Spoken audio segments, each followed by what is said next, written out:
we measure progress in the physical. Height, weight, strength. Kim Welch measures progress in time.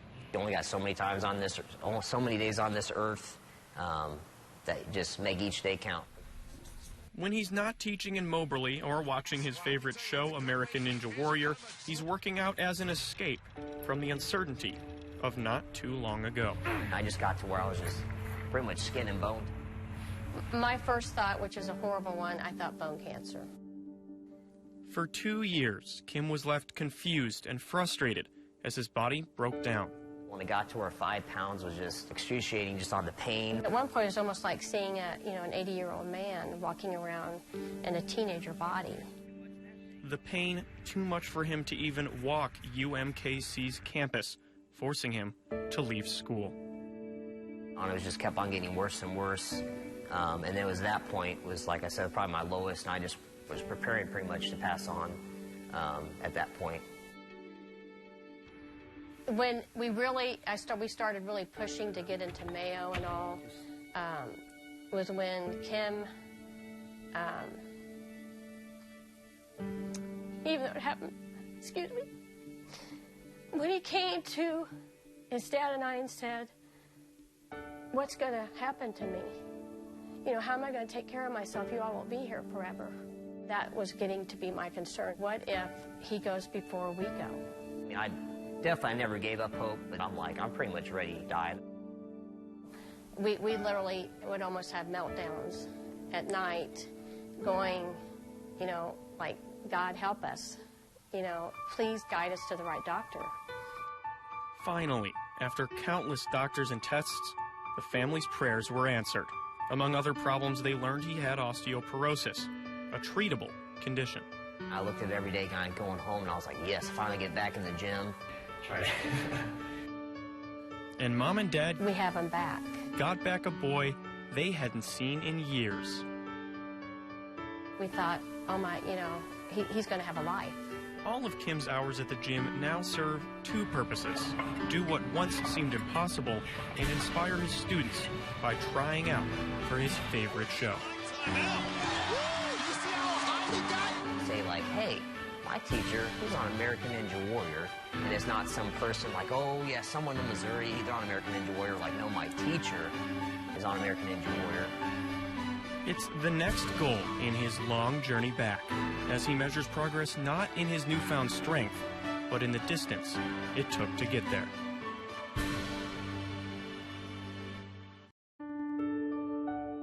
Even when it's free, nothing is given.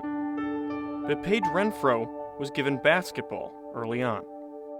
Her 3rd and 4th grade years, she had the same coach, and he got to calling me after every practice and saying, she's really good, there's something really special. That continued into high school, where the senior has started for Boonville since freshman year, all-state honors junior year, and a promising senior year ahead. We just knew it wasn't good, and the first thing you think of is Paige. Then, 2 days before the season began, and we were scrimmaging against the freshman boys team, and I had the ball up top, and I just did a simple move. She was going in for a take and doing that Euro move that they all like to do. And whenever I did, I just heard my knee snap, and I knew. Holding out hope it was a minor injury, and I kept thinking, it's probably nothing, it's going to be fine. The family, we were in denial the whole time. Had an MRI done. When he called, and he kind of laughed, and he said, well, it's not what I thought. And I could hear Paige go, oh, like, it's not as bad. We're right. We're thankful. We're positive. And then he went on to say, it is the ACL. She tore it good. And then I'm like, what? And I could hear Paige just start to cry. It was awful. It was awful. With a recovery time of up to a year, Paige's senior season was over before it began. Well, the only thing that went through my head was that was season ending, and with her being a senior, career ending. Feeling out of place, Paige was relegated to the sideline, helping coach and inspiring the girls.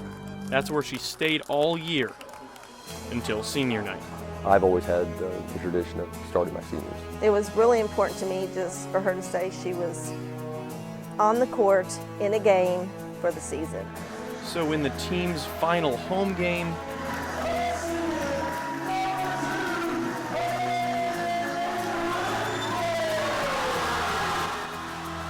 Paige started one last time. It brought back a lot of memories. Yeah, it was sad, emotional. But I was happy that they did that for me. On the court for the tip-off before exiting to a standing ovation. It hit me hard. It like clicked with me, like, okay, this is it. A storied career coming to an end. She had a great career here. She did everything she set out to do. And she didn't have to take a shot, because while nothing is ever given, on the night the lights went out on Paige's career, she was given one last moment in the spotlight.